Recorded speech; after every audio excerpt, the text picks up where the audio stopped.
Hey, I'm here in North Charleston, right next to the Colosseum, where they have venues, like hockey and stuff. And right behind me is one of the few vestiges of nature remaining that they decided not to fucking fill and build on. And I need y'all to know that the decisions in your life affect places like this. So I want to show you something.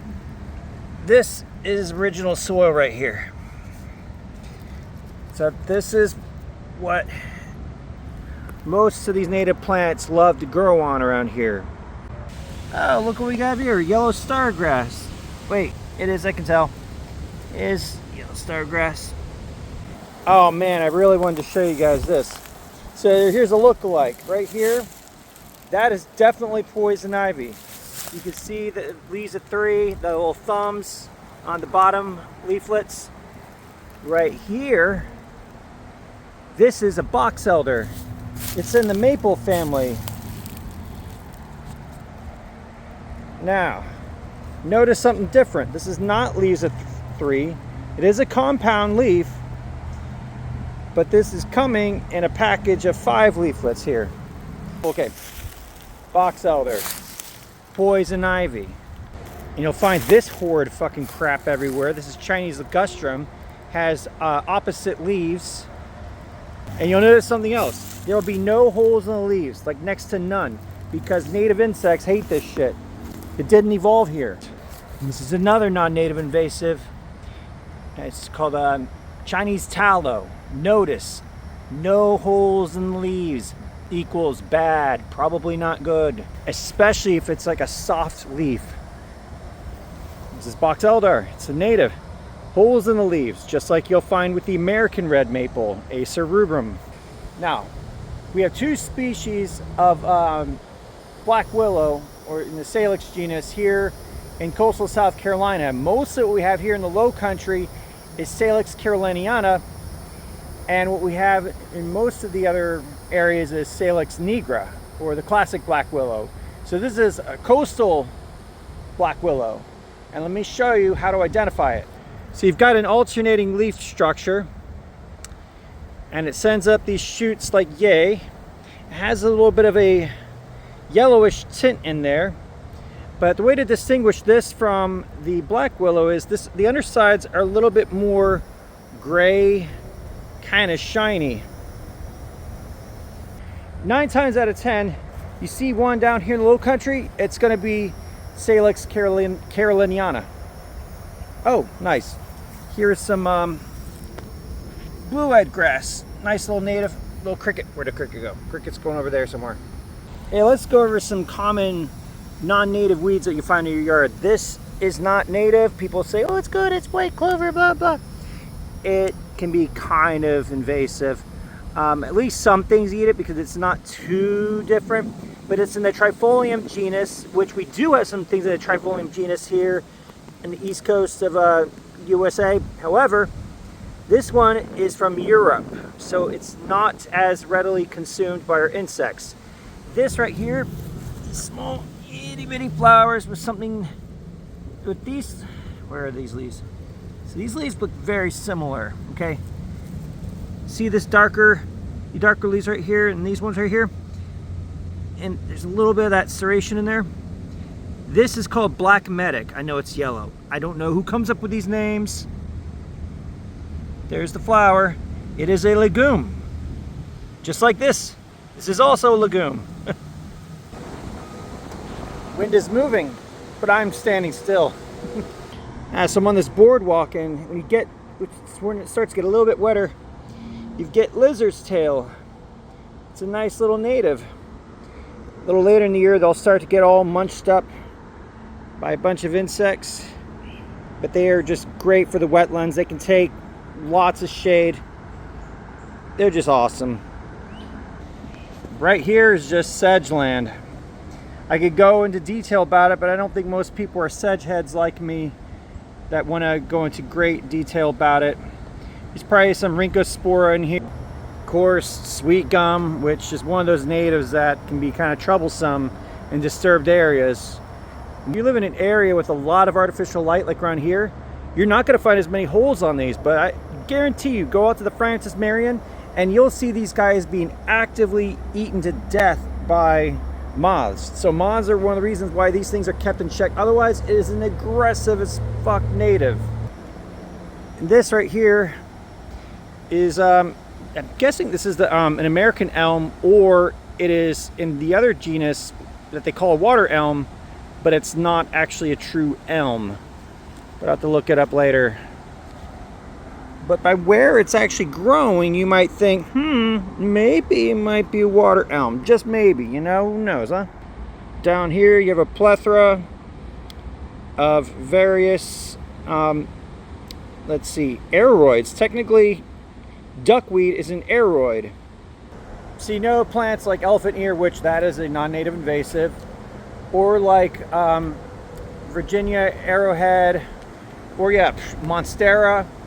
Believe me, we have native aroids, but yeah, very diverse group of plants. They can be like the smallest plants you'll ever see, up to big old large things that climb the entire canopy of trees.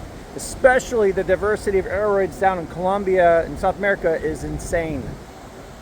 Thought I spotted somebody back there. Oh, I did. Look. Hi. What's your name? Right here we've got some lookalikes. Either ash trees or hickories have compound leaves that look like this. But one way to tell them apart is that the ash trees, which also happen to like things a little bit more on the wet side, you'll see right here, the petioles of the leaves they kind of stick out more. The base of the leaf is not grabbing this central vein right here. It's probably Carolina ash. It's definitely an ash in my opinion, but it's probably Carolina ash. It's one of the more common ones. All right, right here we've got some alternating leaves. Now this is crazy that this is even grown here, but this is a persimmon. Funny thing, I use the petioles and the young stem to identify these, and you just see how just this boom, boom, boom, boom, boom, boom, boom, a bunch of these alternating leaves from these new shoots, it just pops out like that and just kind of expands. So you see this poofiness in the trees? Those are willow seeds. It tells me that this is a female willow. Oh shit, check it out. Swamp rose. Mine won't bloom at my house, but would you look at that? These are blooming. I wasn't expecting this. Yeah, Rosa palastris, and palastris species name means, well, swamp. So basically it's a rose that grows in a swamp. Yeah, I mean, talk about swamp. Look at that. Awesome. Oh, it's you again. Hi. What's your name? Oh.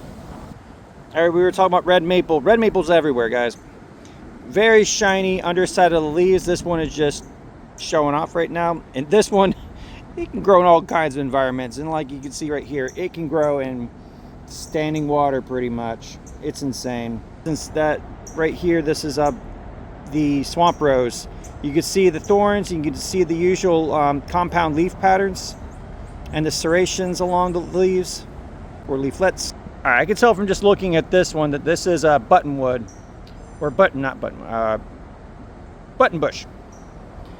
So this is about to bloom. See if we can get a zoom in here. So these will become those big flowers, or not big flowers. Butterflies and hummingbirds just go in here. Look at that. Swamp rose. Pollinators go gaga for this. It has a very open format for especially female bees to collect the pollen for their young to eat. It's very important to have native, straight species of native plants for our native insects and fauna. So buttonbush has symmetrical leaves or opposite leaves. Leaves can get rather big like that. They are woody.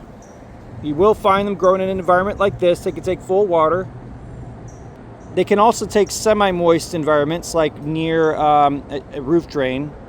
Also down in here you'll find various smartweeds, and these are more than likely one of the native white-flowered smartweeds. Before I was saying the silver underside to the leaves for the Carolina willow, there's your example right there. A good native plant habitat is always in motion, whether or not it's by the plants changing from season to season or the insect and animal life. It's always in motion. It's always changing. It's always changing forms of energy, and everything is sharing and acting as one unit. Mutualism is one of the predominant forces in nature that ensures survival. See, all right, this is either a swamp dogwood or a viburnum that is just getting out of flower. Oh wow, what a treat.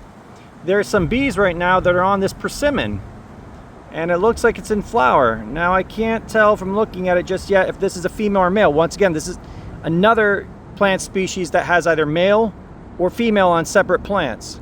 So if it's a male plant, it's never going to have persimmon fruits. And look how these flowers go downward, and you see all these bees just reaching up underneath them. So many bees right now. Look, everywhere I look, there's some bees.